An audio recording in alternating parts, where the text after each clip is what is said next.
오늘은 요한복음 21장 15절에서 18절을 통하여 베드로를 회복시키시는 예수님이라는 제목으로 하나님의 말씀을 함께 나누도록 하겠습니다. 사랑하는 성도 여러분, 하나님께서 베드로를 회복시켜 주셨습니다. 하나님께서 여러분과 저도 회복시켜 주시는 줄 믿습니다. 여러분, 이렇게 고백하는 분이 있을 거예요. 저는 지금 회복하지 않아도 되는데요. 여러분 살면 살수록 가면 갈수록 여러분들도 넘어질 때 많습니다. 넘어지고 쓰러질 때 많습니다. 그럴 때 여러분 누가 건져주시고 누가 세워주십니까? 우리 주님께서 여러분과 저를 세워주시고 일으켜 주실 줄 믿습니다. 우리는 예수 그리스도를 믿습니다. 예수님을 믿는다는 것은 세상의 종교와 완전히 다르다는 것을 우리가 인식하며 우리 주님을 믿고 따라야 될 줄 믿습니다. 여러분, 세상의 대부분의 종교는 인간에게 도덕을 가르칩니다. 윤리적인 것을 가르칩니다. 어떻게 살아야 되는지, 어떻게 하면 더 나은 사람이 되는지, 또 어떻게 하면 더 높은 수준의 삶을 살아가는지를 늘 가르치고 그걸 강조하는 모습이 많습니다. 하지만 여러분, 예수님을 믿는 것은 삶의 지혜를 배우고 익히는 것이 절대로 아니라는 것을 우리는 분명히 알아야 될 줄 믿습니다. 예수님을 통하여 죽었던 우리가 생명을 얻게 되는 것, 예수님을 통하여 절망하고 좌절하고 낙심할 수밖에 없는 그런 우리들의 인생인데, 우리 구주 예수님의 회복의 은혜로 말미암아 영원한 하나님의 나라가 보여지고 그분의 자녀로서 하나님의 영광 가운데 거하면서 살게 되는 그런 놀라운 은혜를 입게 되는 것이 바로 예수님을 믿는 것이다. 우리 주님께서 그런 말씀을 늘 우리에게 말씀해 주십니다.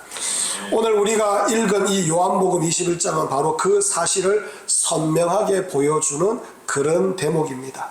이 장면에서 사람이 한 명 등장합니다. 그 사람이 누구냐? 바로 베드로입니다. 베드로는 여러분 예수님의 제자들 중에서 가장 열정적이고 적극적인 사람이었습니다. 주님께서 오시는 걸 보고 바닷길을 걸어서 오시는 걸 보고 주님이시면 나를 오라 하소서 라고 하며 바다로 뛰어드는 사람, 그만큼 열정적이고 적극적인 사람이 바로 베드로였습니다. 그는 누구보다도 앞서 나갔던 사람이었고 누구보다도 힘껏 주님을 사랑하여 믿음의 고백을 했던 사람이 베드로입니다. 주는 그리스도시요 살아계신 하나님의 아들이시니이다. 이렇게 뜨겁게 열정적으로 예수님을 따랐던 사람이 베드로입니다. 하지만 우리는 동시에 베드로에게 가장 처참한 실패도 있었다는 걸 우리가 잘 알고 있습니다. 예수님께서 십자가의 길을 가실 때 베드로는 멀찍이 따라가다가 결국에 대제사장의 뜰에서 3번이나 부인하고 마는 것을 우리는 너무나 잘 알고 있습니다. 그것도 단순한 부인이 아니었습니다. 처음에는 그냥 부인했고, 두 번째는 맹세하며 부인합니다. 세 번째는 저주하고 맹세하며 나는 그 사람을 알지 못한다 라고 하면서까지 예수님을 부인했던 사람이 바로 베드로였습니다. 여러분, 이 장면은 단순한 실수가 아니었습니다. 이 베드로의 모든 신앙의 근간이 다 무너지는 사건이었습니다. 누구보다도 큰 소리 치면서 다 버릴지라도 나는 절대로 예수님 버리지 않겠습니다. 그렇게 호언장담했던 그런 베드로였는데, 결정적인 순간이 왔을 때 그가 가장 처참하게 무너졌다는 것을 우리는 성경을 통하여 알 수가 있습니다. 그렇다면 그 이후에 베드로의 인생이 어떻게 되었느냐? 세상의 기준으로 보면 베드로는 끝장난 사람입니다. 볼품없는 사람입니다. 완전히 가로 밖으로 내던져진 그런 인생이 될 수밖에 없습니다.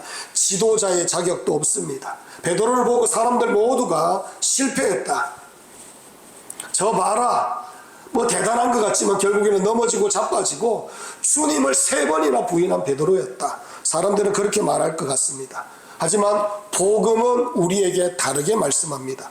부활하신 예수님은 베드로를 버리지 아니하시고 3번이나 부인한 베드로에게 예수님께서 찾아오셨다는 겁니다. 그리고 그 베드로를 회복시켜 주셔요. 그리고 더 놀라운 것은 그 그에게 사명을 주시고 사명의 길을 걸어가도록 길을 열어주시는 우리 구주 예수님의 모습을 보게 됩니다. 여러분, 오늘 본문이 바로 그 장면입니다. 부활하신 예수님께서 디베랴 바닷가에서 베드로를 찾아오셔서 질문합니다. 네가 나를 사랑하느냐? 이 질문 속에는 단순히 확신 이상의 의미가 담겨 있습니다. 이 질문을 통하여 실패하고 낙심하고 좌절하고 있는 그 베드로에게 다시금 회복시켜 주시고 용기를 주시고 일어나게 하여 주시는 그런 예수님의 질문이셨습니다. 그래서 사랑하는 성도 여러분, 오늘 말씀을 통하여 우리는 세 가지 정도를 살펴보며 예수님께서 베드로를 얼마나 사랑하셨는지, 예수님께서 또 그 베드로를 어떻게 회복시키는지 우리가 함께 한번 살펴보고자 원합니다. 사랑하는 성도 여러분, 그런데 여러분, 이 베드로가 넘어지고 쓰러졌을 때 예수님께서 찾아오셔서 베드로를 다시 일으키시는 것처럼 여러분 인생에도 동일한 은혜가 주어집니다. 예수님은 베드로를 사랑하는 것처럼 여러분과 저도 사랑하기 때문입니다. 그래서 오늘 말씀이 여러분 베드로의 이야기가 아니라 여러분과 저의 이야기라고 믿고 오늘 말씀을 대하는 하나님의 백성들이 되기를 간절히 원합니다. 그래서 첫 번째로 예수님은 우리의 실패를 외면하지 아니하십니다. 여러분 15절 말씀을 우리 함께 한번 읽어보겠습니다. 사랑하는 성도 여러분, 15절 말씀 읽겠습니다. 시작. 그들이 조반 먹은 후에 예수께서 시몬 베드로에게 이르시되 요한의 아들 시몬아, 내가 이 사람들보다 나를 더 사랑하느냐 하시니 이르되 주님 그러하나이다. 내가 주님을 사랑하는 줄 주님께서 아시나이다. 이르시되 내 어린 양을 먹이라 하시고. 아멘. 여러분, 본문을 보면 예수님은 베드로에게 요한의 아들 시몬아, 네가 이 사람들보다 나를 더 사랑하느냐, 이렇게 예수님께서 질문을 하셨습니다. 여기에서 여러분 우리 눈을 딱 붙잡는 그런 성경 구절이 있습니다. 예수님이 베드로를 부르시는 그 이름입니다. 예수님은 그를 베드로야 라고 부르시지 않고 요한의 아들 시몬아 라고 이렇게 부르고 계십니다. 여러분이 잘 아시는 것처럼 베드로라는 이름은 베드로가 예수님께 신앙을 고백하고 주님을 따라갈 때 예수님께서 그 베드로에게 멋들어지게 그 이름을 지어주셨습니다. 너는 베드로라, 이 반석 위에 내가 내 교회를 세우리라. 그 베드로라라고 이름을 지어주면서 반석이라는 그 이름을 지어주면서 예수님은 베드로를 그렇게 뜨겁게 사랑해 주셨고 특별하게 총애를 하셨던 그런 은혜가 있었습니다. 그런데 오늘 예수님께서 그 베드로에게 뭐라고 하느냐? 시몬이라고 부르고 계신다는 겁니다. 왜 그러냐? 지금 베드로는 반석 같은 믿음 위에 거하고 있지 못하기 때문에 시몬이라고 부르고 계시는 겁니다. 그는 무너졌고 실패했고 넘어졌습니다. 더 이상 그런 베드로 같은 모습이 아니었습니다. 연약한 시몬의 상태, 원래 예수님을 믿지 않는 그런 모습 그대로 넘어지고 쓰러져 있는 그런 베드로였다는 것을 예수님께서 가르쳐 주고 있습니다. 하지만 여러분, 중요한 것은 이겁니다. 예수님은 그 사실을 알고 계시면서 그를 외면하지 않으신다는 겁니다. 여러분, 예수님은 우리의 실패를 모르시는 분이 아닙니다. 우리의 연약함을 외면하시는 분도 아니십니다. 오히려 그 연약함을 아시면서 우리에게 찾아오시는 분이 우리 구주 예수님입니다. 여러분, 세상은 실패를 했을 때 어떻게 하느냐? 외면하고 세상으로부터 버려지기도 하고 제외되기도 하고 기회를 박탈당하기도 합니다. 하지만 예수님을 보십시오.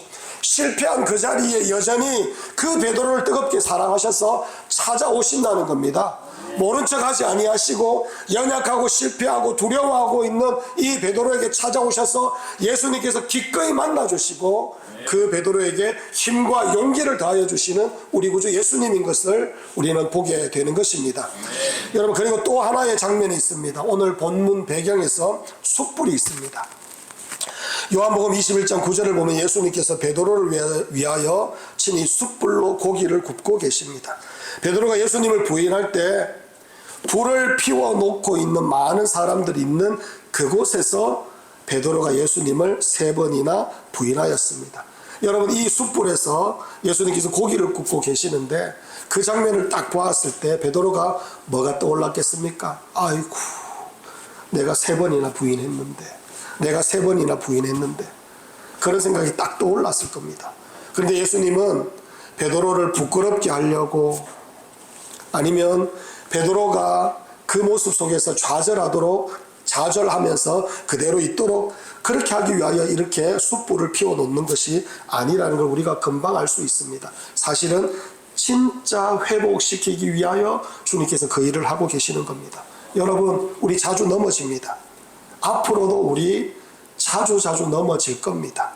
근데 여러분, 실패를 가만히 덮어두면 여러분과 저는 계속해서 실패자가 될 수밖에 없습니다. 실패하더라도 우리 주님께서 함께 하시면 되고, 넘어져도 손 내밀고 계시는 우리 주님의 손을 붙잡으면 되는 겁니다. 앞이 보이지 않을지라도 우리 주님께서 찾아오셔서 빛 되시는 하나님의 말씀을 우리에게 부어주셔서 우리의 삶 가운데 하나님의 말씀을 통하여 그 앞날을 소망하며 믿음으로 나아가게 된다면 우리는 또다시 일어나게 될 것이고 승리하게 될 것이고, 우리 구주 예수님을 힘껏 의지하며 담대히 나아가는 하나님의 백성이 되는 것입니다.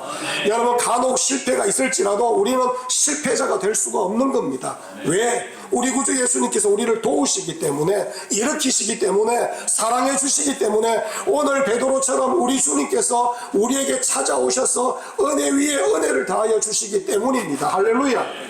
그렇기 때문에 사랑하는 성도 여러분, 여러분에게 그리고 베드로에게 우리 주님께서 뭘 하고 계시느냐, 그 장면 속에 들어가도록 만들어 주시는 겁니다. 이런 일이 있어도 여전히 네가 나를 3번 부인하고 나에게 떠나간다라고 그렇게 외친다 할지라도, 나를 저주한다 할지라도, 그래도 나는 너를 버리지 않겠다. 그래도 나를 붙잡겠다. 그래도 나는 너를 책임지겠다. 이게 바로 우리 주님의 메시지라는 겁니다. 사랑하는 성도 여러분, 또 있습니다. 예수님은 베드로에게 3번 질문합니다. 네가 나를 사랑하느냐? 왜 3번이냐? 베드로가 3번 부인했기 때문입니다. 예수님은 베드로의 실패를 정확하게 알고 계셨습니다. 3번이나 부인하였다는 것을 여러분, 우리 주님은 아시고 베드로에게 3번 물어보십니다. 그러자 베드로가 3번이나 고백하는데, 주님께서 나를 아시지 않습니까? 이렇게 주님 앞에 고백을 합니다. 여러분, 이게 복음입니다. 세상은 실패 있는 사람에게 너는 끝났다 라고 그렇게 못을 박지만은, 예수님은 실패의 자리에서 3번이나 연거푸 물어보시면서 일어나거라. 괜찮다. 다시 힘내면 된다. 내가 너 지켜주고 있다. 내가 너 사랑하지 않니? 그래도 내가 너를 붙잡고 있다. 걱정하지 말고 일어나거라. 그 신앙 고백하면서 3번 물어보시고 3번이나 주님께서 아시지 않습니까? 이 고백을 주님 앞에 고백하면서 베드로는 살아나기 시작하는 겁니다. 일어나기 시작하는 겁니다. 사랑하는 성도 여러분, 괜찮다 우리 주님께서 여러분과 저에게 말씀하고 있는 겁니다. 여러분, 실패해도 됩니다. 넘어져도 됩니다. 그러나 여러분, 잊지 말아야 되는 게 예수 붙잡고 일어나면 되는 겁니다. 사랑하는 성도 여러분, 이 베드로의 모습이 여러분과 저의 모습이 되기를 간절히 축원합니다. 두 번째로, 예수님은 우리에게 능력보다 사랑하느냐고 먼저 물어보십니다.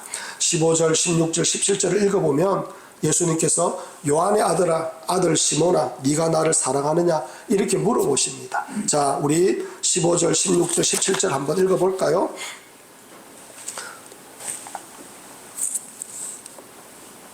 다 함께 한번 읽어보겠습니다. 시작. 그들이 조반 먹은 후에 예수께서 시몬 베드로에게 이르시되, 요한의 아들 시몬아, 네가 이 사람들보다 나를 더 사랑하느냐 하시니, 이르되 주님, 그러하나이다. 내가 주님을 사랑하는 줄 주님께서 아시나이다. 이르시되 내 어린 양을 먹이라 하시고, 또 두 번째 이르시되 요한의 아들 시몬아, 네가 나를 사랑하느냐 하시니, 이르되 주님, 그러하나이다. 내가 주님을 사랑하는 줄 주님께서 아시나이다. 이르시되 내 양을 치라 하시고, 세 번째 이르시되 요한의 아들 시몬아, 네가 나를 사랑하느냐 하시니, 주께서 세 번째 내가 나를 사랑하느냐 하심으로 베드로가 근심하여 이르되, 주님 모든 것을 아시오매 내가 주님을 사랑하는 줄을 주님께서 아시나이다. 예수께서 이르시되 내 양을 먹이라. 아멘. 요한의 아들 시몬아, 네가 나를 사랑하느냐 거듭 예수님께서 물어보고 계십니다. 사랑하는 성도 여러분, 히브리인들, 유대인들에게 3번이라는 이 숫자는 최상급입니다. 최상급. 예수님께서 말하자면 베드로에게 네가 나를 최고로 사랑하느냐, 바로 그렇게 질문을 하고 계시는 겁니다. 베드로야, 네가 충성할 수 있느냐? 네가 얼마나 큰 일을 할 수 있느냐? 네가 하고 싶은 일이 뭐냐? 예수님께서 그런 질문을 하지 않으셨다는 걸 우리는 알아야 되겠습니다. 오직 하나, 네가 나를 사랑하느냐? 우리 주님께서 그걸 묻고 계신다는 겁니다. 사랑하는 성도 여러분, 이 질문은 우리에게 정말로 중요한 그런 질문입니다. 예수님께서 우리에게 관심을 가지시고 계시는 게 무엇이냐면은 내가 뭐 대단하게 할 줄 압니다. 내가 이렇게 충성했지요. 내 헌금 많이 합니다. 내가 교회에 이런 일 저런 일 감당하고 있습니다. 저 그래도 예수님 잘 삽니다. 저 좀 대단한 거 있습니다. 우리 주님께서 그런 거 일일이 물어보시지 않았다는 걸 우리가 알아야 됩니다. 그 대신에 우리 주님께서 딱 하나 우리에게 물어보시는 게 뭐냐면은 네 나 사랑하니? 요거 묻는다는 겁니다. 너 정말 나를 사랑하고 있느냐? 바로 그것을 우리 주님께서 물어보고 계시는 겁니다. 사랑하는 성도 여러분, 베드로는 원래 자신감이 강한 그런 사람이었습니다. 예수님께서 제자들에게 물으셨을 때 베드로는 모든 사람이 주를 버린다 할지라도 나는 결코 주님 버리지 않습니다. 이런 고백을 했던 사람이 베드로입니다. 내가 주와 함께 죽을지언정 주님 부인하지 않겠습니다. 그렇게 자신만만하였고 자신의 열정과 자신의 힘으로 예수 그리스도를 끝까지 따라갈 수 있다라고 호언장담하며 고백했던 사람이 베드로입니다. 끝까지 충성하겠다라고 다짐했습니다. 그런데 그 베드로에게 예수님께서 다시 물어보시는데 네가 이 사람들보다 나를 더 사랑하느냐 이렇게 물어봅니다. 그러자 이제는 베드로가 자신 있게 대답을 못합니다. 그 대신에 내가 주님을 사랑하는 줄 주님께서 아시나이다 이렇게 대답을 합니다. 여러분, 베드로가 무엇이 달라졌습니까? 베드로는 이제 자기 자신을 믿지 않아요. 여러분, 실패하기 전에는 베드로는 자기 자신을 믿었습니다. 내가 그래도 열정적으로 따라가면 되지. 내가 열정적으로 주님 붙들면 되지. 내가 막으면 되지. 내가 싸우면 되지. 내 힘으로, 내 능력으로 내가 끝까지 예수님 붙잡으면 되지. 베드로는 그런 생각을 하고 있었다는 겁니다. 남들에게 보여야 되고, 남들 의식해야 되고, 남들로부터 칭찬받아야 되고, 내가 남들보다 더 앞장서서 뭔가를 해야지. 이런 생각이 베드로의 생각이었습니다. 그런데 여러분, 예수님께서 물어보십니다. 네가 나를 사랑하느냐? 그런 거 말고 뭘 했느니, 뭐 대단하다느니 이런 거 말고 베드로야, 네가 나 정말 사랑하니? 예수님께서 그걸 지금 우리에게 물어보고 계시는 겁니다. 사랑하는 성도 여러분, 베드로가 힘으로 아니면 자기 능력으로 예수님을 따라가려고 할 때 기껏해서 베드로가 한 짓이 뭐냐? 칼을 끄집어내서 여러분, 대제사장의 종 귀, 그 귀를, 종의 귀를 그냥 자른 거, 이거 말고 한 짓이 없습니다. 오히려 십자가의 걸림돌이 되었습니다. 사랑하는 성도 여러분, 여러분과 제가 분명히 알아야 되는 게 뭐냐면은 내 힘과 내 능력으로 하나님의 일 절대 못합니다. 여러분, 내 자존심, 내 지혜, 내 생각, 여러분 나의 열정으로 되는 일이 하나도 없다는 걸 여러분과 저는 반드시 알아야 됩니다. 그런 것으로 하나님의 일을 하는 것이 아니라, 여러분 내 생각을 붙잡고 뭔가를 하는 것이 아니라 주님 사랑하는 마음으로 하나둘씩 하나님의 영광을 드러내다 보면 하나님께서 그 일을 이루어 가신다는 걸 여러분과 저는 뼈저리게 느끼는, 뼈저리게 깨닫고 있는 그런 하나님의 백성들이 되어야 됨을 우리에게 말씀하고 있는 겁니다. 사랑하는 성도 여러분, 제가 사람들과 함께 이런저런 얘기를 나누면서 깜짝깜짝 놀랄 때가 참 많습니다. 자신의 고집, 독선, 욕심, 자신의 주장, 자신의 생각 붙잡고 절대로 놓치지 않는, 예수 믿는다고 하면서 그런 사람들 너무너무 많습니다. 예수님을 믿는 게 아니라 자기 고집대로 살아요. 하나님의 말씀 필요 없습니다. 그 말씀에 머리를 숙이는 것이 아니라 자기의 고집, 자기의 독선, 자기의 주장, 자기의 생각, 자기의 욕심, 이거 붙들면서 예수님은 나의 왕이다, 예수님의 나의 구세주다, 이렇게 고백하는 사람들 너무 많습니다. 사랑하는 성도 여러분, 그거 아닙니다. 여러분, 그거 절대로 아니라는 걸 우리 주님께서 베드로를 통하여 우리에게 말씀하고 있는 겁니다. 여러분, 다른 게 변해야 되는 게 아니라 우리 속사람이 변해야 됩니다. 나같이 믿지 못할 존재가 어디 있습니까? 나같이 큰 죄인이 어디 있습니까? 나같이 연약한 자가 어디 있습니까? 나같이 주님 은혜 아니면 아무것도 못하는 존재 어디 있습니까? 제가 할 수 있는 거 오직 하나, 예수님 의지하는 거, 이거 말고 저는 할 수 있는 거 없습니다. 주님께서 저를 도와주셔야 됩니다. 주님께서 저를 붙잡아 주셔야 됩니다. 주님께서 저에게 긍휼을 베풀어 주셔야 제가 한 걸음 디딜 수 있습니다. 사랑하는 성도 여러분, 그런 자세로 주님을 바라보고 주님을 소망하며 나아가는 그런 하나님의 백성이 되어야 된다는 것을 우리 주님께서 우리에게 말씀하고 있는 겁니다. 사랑하는 성도 여러분, 여러분의 모든 것 다 내려놓으시기 바랍니다. 하나님 나라에 방해됩니다. 방해됩니다. 그게 아니라 주님 영광 받아 주옵소서. 주님 저를 통하여 주님의 영광만이 드러나길 원합니다. 연약한 제가 주님만 믿습니다. 주님만 의지합니다. 여러분, 이 고백이 하나님 나라를 세워가고 하나님의 영광을 드러내는 그런 여러분 디딤돌이 되는 것임을 여러분과 제가 믿고 알아야 될 줄 믿습니다. 우리나라 초대교회 때 여자 혼자 선교하러 왔는 그런 여자 선교사님이 계십니다. 루비 캔드릭이라는 그런 선교사님인데 마지막 죽기 전에 부모님께 이런 편지를 보냅니다. 어머니 아버지, 이곳 조선 땅은 참으로 아름다운 곳입니다. 모두들 하나님을 닮은 사람들 같습니다. 선한 마음과 복음에 대한 열정으로 보아 아마 몇십 년이 지나면 이곳은 예수님의 사랑이 넘치는 곳이 될 것 같습니다. 저는 복음을 듣기 위하여 20km를 맨발로 걸어오는 아이들을 보았을 때 그들 안에 있는 하나님의 사랑 때문에 오히려 위로를 받습니다. 그러나 한편으로 탄압이 점점 더 심해지고 있습니다. 그저께는 예수님을 영접한 지 일주일도 안 된 서너 명이 끌려가 순교했고 토마스 선교사와 제임스 선교사도 순교했습니다. 선교본부에서 철수하라는 지시가 있었지만 대부분의 선교사들은 그들이 전도한 조선인들과 아직도 숨어서 예배를 드리고 있습니다. 그들은 모두가 순교할 작정인가 봅니다. 오늘 밤은 유난히도 고향으로 돌아가고 싶습니다. 외국인을 죽이고 기독교를 증오한다는 소문 때문에 부두에서 저를 끝까지 말리셨던 어머니의 얼굴이 자꾸 제 눈앞에 어른거립니다. 어머니 아버지, 어쩌면 이 편지가 마지막일 수도 있습니다. 제가 이곳에 오기 전 뒷뜰에 심었던 한 알의 씨앗으로 이제 내년이면 온 동네가 꽃으로 가득하겠죠. 그리고 또 다른 씨앗을 만들겠죠. 저는 이곳에 작은 씨앗이 되기를 결심했습니다. 제가 씨앗이 되어 이 땅에 묻히게 됐을 때 조선 땅에는 많은 꽃이 피고 그들도 여러 나라에서 씨앗이 될 것입니다. 저는 이 땅에 저의 심장을 묻겠습니다. 이것은 조선에 대한 제 열정이 아니라 하나님께서 조선을 향해 가지신 열정이라는 것을 알게 되었습니다. 어머니 아버지 사랑합니다. 이렇게 편지를 보냈어요.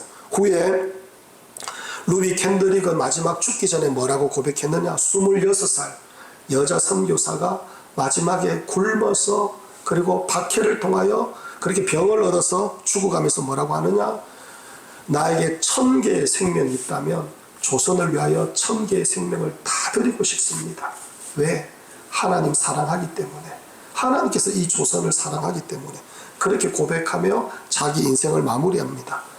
사랑하는 성도 여러분, 여러분과 제가 하나님 앞에 쓰임받고자 원할 때가 얼마나 많습니까? 그러나 여러분과 제가 쓰임받을 때 한 가지만 기억해야 됩니다. 베드로처럼 힘과 열정과 고집과 자존심과 여러분이 가진 그 무엇으로도 하나님의 영광을 드러낼 수 없습니다. 여러분, 그거는 무익합니다. 방해가 됩니다. 대신에 저는 주님만 믿고 의지합니다. 주님밖에 없습니다. 주님 사모합니다. 여러분, 그렇게 주님을 뜨겁게 사랑하는 믿음으로 주님 주시는 사명을 감당할 때 열매가 있게 되고 하나님의 영광이 드러나는 놀라운 역사가 있게 되는 겁니다. 사랑하는 성도 여러분, 이 진리를 힘껏 붙잡는 하나님의 백성들이 되기를 간절히 축원합니다. 세 번째로, 예수님은 사랑하는 사람에게 사명을 맡기십니다. 예수님께서 베드로에게 네가 나를 사랑하느냐 물으신 후에 매번 이어서 하신 말씀이 있는데 그 말씀이 뭐냐? 내 어린 양을 먹이라, 내 양을 치라, 내 양을 먹이라, 이렇게 말씀합니다. 여러분 여기에서 초점이 뭐냐? 내 양입니다. 내 양. 사랑하는 성도 여러분, 우리가 성도들을 바라볼 때 어떻게 바라봅니까? 그 사람 누구 이게 아닙니다. 여러분, 예수님이 사랑하는 그 양이라는 시각으로 한 사람 한 사람 보아야 됩니다. 그 사람이 내 마음에 들지 않을 때도 있죠. 나를 귀찮게 할 때도 있고 짜증나게도 할 때도 있고 섭섭하게 할 때도 있습니다. 여러분, 그런데 그런 감정을 가지고 그 사람을 다시 보면 안 됩니다. 여러분, 그건 여러분 하나님의 나라, 하나님의 교회를 가질 수 없는 그런 마음입니다. 그렇게 보는 것이 아니라 여전히 그 사람이 나를 힘들게 하고 어렵게 하지만 여러분, 예수님께서 사랑하시는 그 양이다라고 생각하고 그 영혼을 바라보는 그런 하나님의 백성이 되어야 됩니다. 사랑하는 성도 여러분, 이렇게 우리의 시각이 바뀌지 않는 이상 우리 속에는 여러분 끊임없이 전쟁이 일어날 수밖에 없고 사람 귀하게 여기는 마음보다 미워하고 시기하고 질투하는 마음, 그런 마음밖에 없는 그런 우리들의 마음이 될 수밖에 없습니다. 사랑하는 성도 여러분, 마음이 바뀌길 원합니다. 시각이 바뀌길 원합니다. 예수님께서 사랑하는 그 양이라는 생각을 여러분 놓치지 않는 그런 하나님의 백성들이 되기를 간절히 원합니다. 그런 마음을 가지는 자들에게 우리 주님께서 뭐라고 말씀합니까? 내 양을 쳐라, 내 양을 먹이라, 그렇게 사명을 주시는 겁니다. 사랑하는 성도 여러분, 여러분과 제가 그렇게 사명을 감당하길 원합니다. 영혼 한 명 귀한 줄 모르는데, 영혼 한 명 뜨겁게 사랑할 줄 모르는데, 여러분 첫날 만날 저 열방에 죽어가는 영혼들을 위하여 여러분, 그거 다 여러분 엉뚱한 소리입니다. 사랑하는 성도 여러분, 어디서부터 출발합니까? 내 옆에 있는 내 귀한 하나님께서 나에게 붙여주신 우리 구주 예수님의 그 양, 귀한 양, 복된 양, 사랑스러운 그 양을 진심으로 사랑할 줄 아는 그런 하나님의 백성들이 먼저 되어야 된다는 것을 우리 주님께서 우리에게 말씀합니다. 사랑하는 성도 여러분, 여러분과 제가 그런 시각으로 한 영혼 바라볼 때 여러분 사랑이 넘칠 수밖에 없고 은혜가 가득할 수밖에 없고 성령의 역사가 있을 수밖에 없습니다. 교회는 그렇게 부흥하는 겁니다. 교회는 그렇게 세워져 가는 겁니다. 여러분과 제가 그런 은혜를 누리며 영혼을 사랑하는 그런 하나님의 백성들이 되기를 간절히 축원합니다.